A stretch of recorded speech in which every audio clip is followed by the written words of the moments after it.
Hello student, आज आपको class 10th में थेल्स की प्रमेय को प्रूव करके दिखाते हैं और ये मोस्ट इंपॉर्टेंट प्रमेय है। ठीक, और आप वीडियो अंत तक देखिएगा, आपको ये प्रमेय अवश्य समझ में आएगी। ठीक, वीडियो को लाइक भी करें और वीडियो को शेयर भी करें। ठीक, देखिएगा इसको कैसे सिद्ध करते हैं कि यदि किसी त्रिभुज की एक भुजा के समांतर अन्य दो भुजाओं को भिन्न भिन्न बिंदुओं पर प्रतिच्छेद करने वाली रेखा खींची जाए तो अन्य दो भुजाएं एक ही अनुपात में विभाजित होती है। जैसे त्रिभुज है, इसमें एक भुजा एक समांतर रेखा खींची जाए, इसके समांतर खींची जाए और इन बिंदुओं को भिन्न, देखो इन रेखाओं को भिन्न भिन्न बिंदु पर काट रही है। जैसे ये डी और ये ई है, तो कह रहा है ये दोनों अनुपात बराबर होंगे। ठीक, अर्थात AD अपान BD बराबर AE अपान EC ऐसा होगा। ठीक, तो यही सिद्ध करके दिखाना है। ये आपका स्टेटमेंट है। अब इसमें लिखेंगे हम ज्ञात है, क्या ज्ञात है, हमें ज्ञात है या लिखेंगे गिवन। क्या ज्ञात है, देखते हैं क्या ज्ञात है। आपको यहां पर त्रिभुज बनाना है।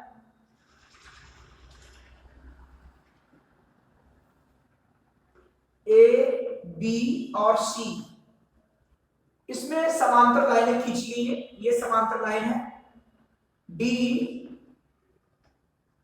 और E, ये इसके समांतर खींची गई है। ठीक, इतना आपको ज्ञात है। तो गिवन में लिखेंगे त्रिभुज ABC में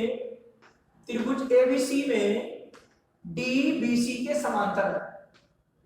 त्रिभुज ABC में DBC के समांतर है, सिद्ध करना है।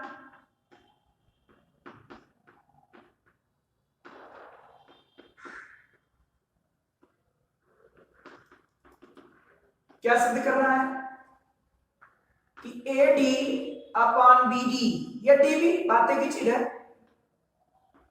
AD अपान DB या BD बराबर आएगा आपका AC अपान C। AD अपान BD बराबर AE अपान C, ये सिद्ध करना है। ये लिखेंगे रचना, कंस्ट्रक्शन लिखेंगे। वो बात की बात देखो, रचना लिखते हैं, फिर आप प्रूफ करेंगे, उत्पत्ति करेंगे। देखिए अब आपको लाना है AD और BD लाना है। उसके लिए क्या करते हैं कि आपने थोड़ा ध्यान दिया होगा, पिछली कक्षाओं में क्षेत्रफल निकाले होंगे। जैसे आपका ये त्रिभुज है, ये न्यून कोण त्रिभुज है, तो इसका क्षेत्रफल कैसे निकालते थे कि 1/2 आधार में संगत शीर्ष यही हुआ। और जब ये अधिक कोण अगर त्रिभुज है, कोई हमारा त्रिभुज कैसा है, अधिक कोण, और इसका क्षेत्रफल कैसे निकालते हो, तो आप शीर्ष लंब ये डालते थे ऐसे भी, इसको बढ़ाने पर तो आपका आधार इतना रहता था और शीर्ष लंब ये नहीं कि पूरा आधार हो गया। अगर पूरा हो गया तो फिर स्त्री का एरिया हो जाएगा। हमको इस त्रिभुज का क्षेत्रफल निकालना है, तो आधार आपका BC चलेगा, लेकिन लंब आपका ये बाहर की होगा। ठीक, क्योंकि अधिक और त्रिभुज में लंब आपका शीर्ष लंब, ये वाला शीर्ष लंब बाहर है। ठीक, तो ऐसे यहां भी आप यहां पर लंब डाल दीजिएगा कि EM लंब डाल दिया हमने। ठीक, AB पर EM लंब किस पर डाल दिया हमने, AB पर। तो आप आसानी से इसका एरिया निकालेंगे, तो अपान में ये भुजा रहेगी, ऐसे इसको इससे मिला दिया, आप इसका एरिया निकालोगे, अपान में ये भुजा रहेगी। ऐसा काम आपको उधर भी करना पड़ेगा, तो आप पहले इतना कर ले, फिर उधर भी लिख लेंगे, जिससे आपको क्लियर भी होगा। तो यहां पर लिखेंगे EM लंब किस पर, AB पर डाला और B को E से मिलाया,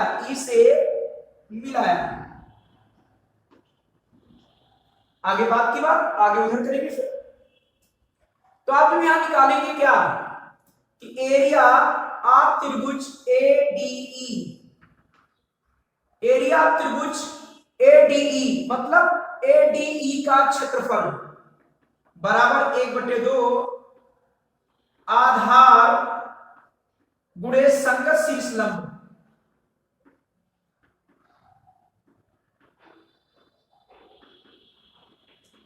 1/2 आधार कितना है? आधार एडी, क्योंकि संगत शीर्ष लंब ये है। आधार आपका एडी और संगत शीर्ष लंब आपका है ईएम। ये आपका निकल आया एरिया ऑफ त्रिभुज एडीई। ये फर्स्ट नंबर हो गया, ठीक।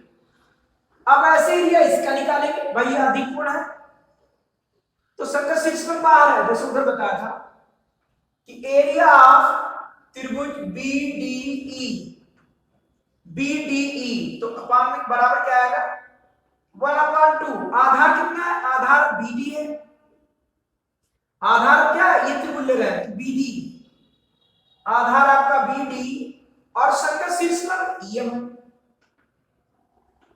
आप इन दोनों को डिवाइड कर देंगे, डिवाइड करने से ऐसा आ जाएगा कि ये मान ये आ जाएगा, ठीक। तो यहां पर लिख देंगे समीकरण फर्स्ट डिवाइड सेकंड, इसको डिवाइड करेंगे। डिवाइड करने से क्या आएगा? एरिया ऑफ त्रिभुज एडीई अपान आ जाएगा एरिया ऑफ त्रिभुज बीडीई, बीडीई और अपान में क्या आएगा? यहां पर बराबर में क्या आएगा 1/2 एडी इंटू ईएम, ये भी आएगा 1/2 बीडी इंटू आपका आ जाएगा EM. EM EM cancel, 1/2 cancel, आ गया आपका एरिया ऑफ त्रिभुज एडीई अपान एरिया ऑफ त्रिभुज बीडीई बराबर क्या आएगा एडी अपान बीडी।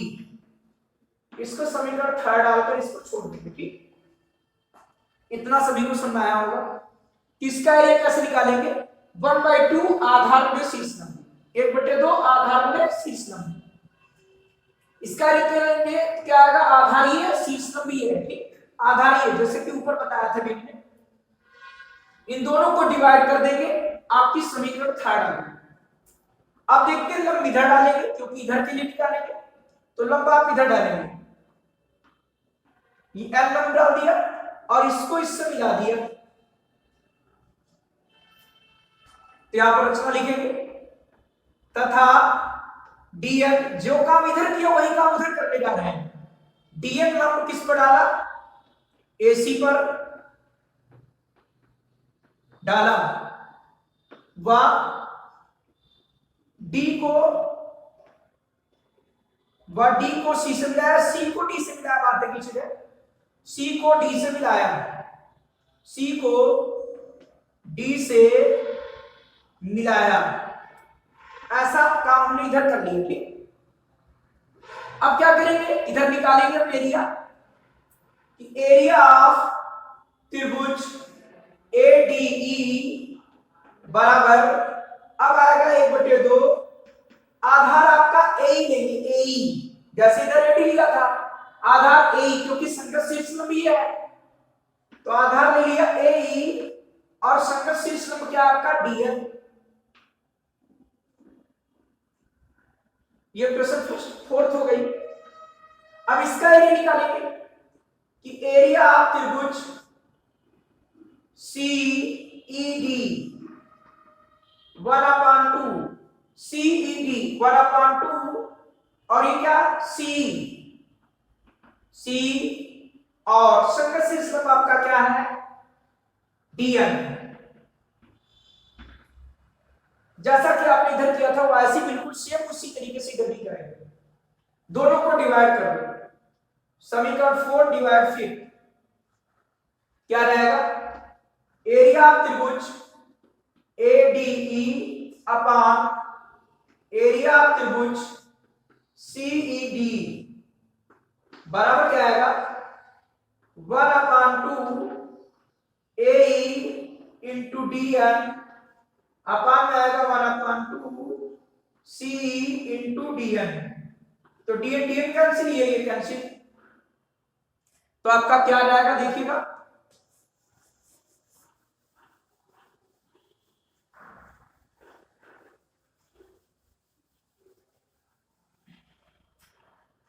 आ रहेगा आपका एरिया ऑफ त्रिभुज ADE अपान आ रहेगा एरिया ऑफ त्रिभुज CED बराबर AE अपान C। ये आपकी इक्वेशन आ गई कितनी 6। अब देखिए आप थर्ड को देखेंगे और 6 को देखेंगे, इसका LHS नहीं RHS देखेंगे, बराबर RHS बराबर है, इसका RHS बराबर लाना है, सॉरी RHS का क्या लाना है, बराबर लाना है, ठीक। तो LHS देखेंगे, LHS हमारा बराबर होगा तभी तो RHS बराबर आएगा, क्योंकि हमारा RHS देखेंगे इसमें वो बराबर लाना है। तो ये दोनों बराबर कब होंगे, जब ये दोनों बराबर हो रहे हैं तभी तो बराबर होंगे। तो उसमें देखेंगे ये एरिया तो आपको मिल रहा है लेकिन ये वाला नहीं मिल रहा है, तो आप इसके लिए देखेंगे क्या करना है, इसके बराबर कैसे लाएंगे। तो देखेंगे ये आपका एक ही आधार है और ये समान समांतर रेखा है, तो इनके मध्य त्रिभुज जो बनेंगे इनके क्षेत्रफल बराबर होंगे, ठीक। इनके क्षेत्र कैसे होंगे, बराबर। देखो ये एक ही आधार है और ये समांतर रेखाएं हैं, इनके मध्य जो हमारे बनेंगे त्रिभुज, इनके क्षेत्रफल बराबर। अगर आधार ये है तो इनके क्षेत्रफल और इनके क्षेत्र बराबर होते हैं। अगर आधार उधर है ऊपर की ओर, आप समझ लो उल्टा उल्टा खड़े हैं ऐसे, ठीक। तो आधार अगर ये वाला है तो आपके ये वाले एरिया बराबर होंगे, ठीक। तो आधार ये है तो देखो ये एरिया और ये एरिया त्रिभुज के क्षेत्रफल, ये त्रिभुज है ये बराबर होंगे, ठीक। तो यहां पर लिखेंगे कि एक ही आधार D तथा समान समांतर रेखाओं, समान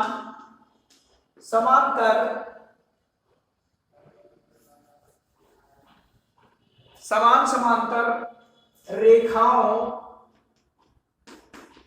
के मध्य त्रिभुज कौन कौन, BDE और त्रिभुज CED है।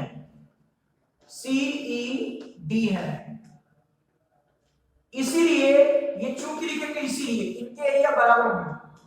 एरिया ऑफ त्रिभुज BDE बराबर एरिया ऑफ त्रिभुज CED। इसको नंबर मान लेंगे 7, इसको मान लेंगे 7। अब देखेंगे तुलना करा देंगे, ये 7th है, समीकरण 3rd, 6th व 7th से इनकी तुलना करा दीजिए।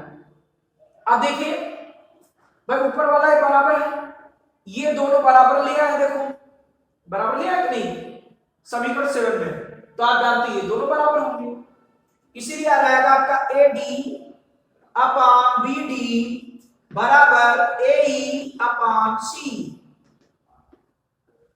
यही सिद्ध करना था आपको, ठीक। बात सभी को कंफर्म है कि नहीं कि थेल्स की प्रवृत्ति इस तरीके से करेंगे। आप भाई देखो ये निकाल लिया, आपका ये निकाल लिया, इसके RHS बराबर कब होंगे, जब LHS बराबर हो। LHS में ये वाला एरिया इसके बराबर है त्रिभुज क्षेत्रफल, ये बराबर नहीं है तो चेक कर लिया कि एक ही आधार है और समान समांतर रेखा है, इनके मध्य हमारे त्रिभुज के क्षेत्र कैसे होते हैं, बराबर होते हैं। तो लिख दिया चूंकि एक ही आधार D व समान समांतर रेखाओं के मध्य त्रिभुज है तो इनके क्षेत्र कैसे होते, बराबर। तो समीकरण 7 बना ली, तीनों की तुलना करा दी, भाई कोई ये इसके बराबर है, वो तो वही लिखा हुआ है पहले से ही, और ये इसके बराबर ले आए हम, तो ये वाला आपका बराबर हो जाएगा। यही सिद्ध करना था, ठीक। और अगर आपको कोई डाउट हो तो आप कमेंट्स के द्वारा पूछ भी सकते हैं, ठीक।